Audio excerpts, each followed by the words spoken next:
안녕하십니까. 한국사회복지사협회 대변인 김이라입니다. 지금부터 6월 정례 브리핑을 시작하겠습니다. 한국사회복지사협회는 지난 6월 3일에 있었던 제21대 대통령 선거 이후 150만 사회복지사의 권익 옹호와 근본적이고 실질적인 처우 개선을 모색하기 위해 대선 공약이 실제 국정 과제에 반영되고 사회복지 현장에 뿌리내릴 수 있도록 정책 반영 점검 및 요구 활동을 지속하고 있습니다. 제21대 대통령 선거 당시 더불어민주당은 단일임금 체계를 도입하여 100만 사회복지 인력의 처우를 근본적으로 개선하겠다는 사회복지사 권익 옹호를 위한 공약으로 명시하였는데요.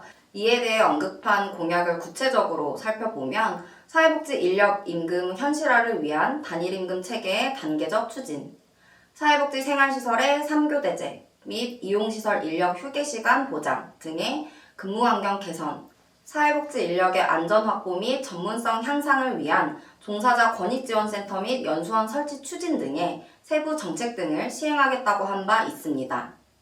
하지만 공약으로 제시된 정책 구호는 여전히 사회복지 현장의 현실과 괴리가 크며 이들 구호의 상당수는 이미 지난 국회의원 총선거 등에서 제시했던 것을 반복하는 수준에 머물러 있었습니다.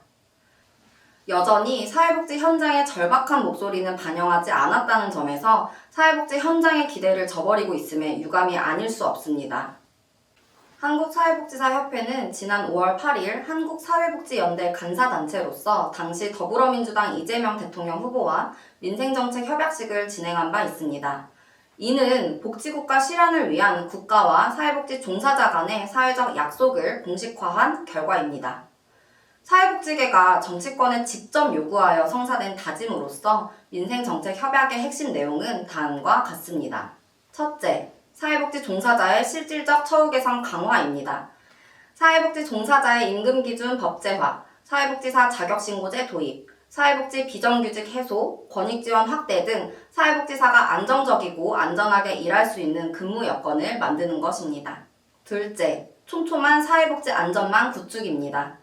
사회복지 예산 수준을 OECD 평균 수준으로 늘리고 국민의 사회보험 보장성을 높여 복지사각지대에 머무르는 이가 없도록 함으로써 누구나 최소한의 삶의 질을 누릴 수 있어야 합니다. 셋째, 돌봄의 국가책임 강화입니다. 아동, 노인, 장애인 등 돌봄이 필요한 사회 구성원을 위한 공공돌봄 전담 부서를 신설하고 사회복지 전담 공무원 등 인력을 확대 배치함으로써 공공의 책임에 따른 돌봄 대응 역량을 한층 강화해야 합니다. 이와 같은 내용은 국가가 주도하는 복지 책임성을 높이는 필수 과제이자 사회복지사와의 신뢰를 기반으로 한 정책연대의 결과입니다. 하지만 대선 공약집에 따르면 지역사회 통합돌봄 대상을 노인뿐만 아니라 중증장애인, 정신질환 당사자 등으로 확대하고 지자체의 돌봄 전담 부서 신설 및 전담 인력 확충이라는 내용을 제외하고는 민생정책 협약에서 논의한 관련 내용은 제대로 찾아볼 수 없었습니다. 제21대 대통령 선거가 끝난 지금은 국정과제를 구체화하고 최종 수립하는 중대한 시기입니다.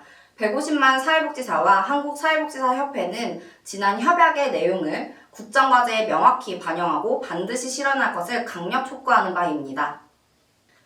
사회복지사 없는 사회복지 현장은 존재하지 않습니다. 이는 사회복지사 없이 복지국가로의 실천 또한 존재할 수 없음을 의미합니다.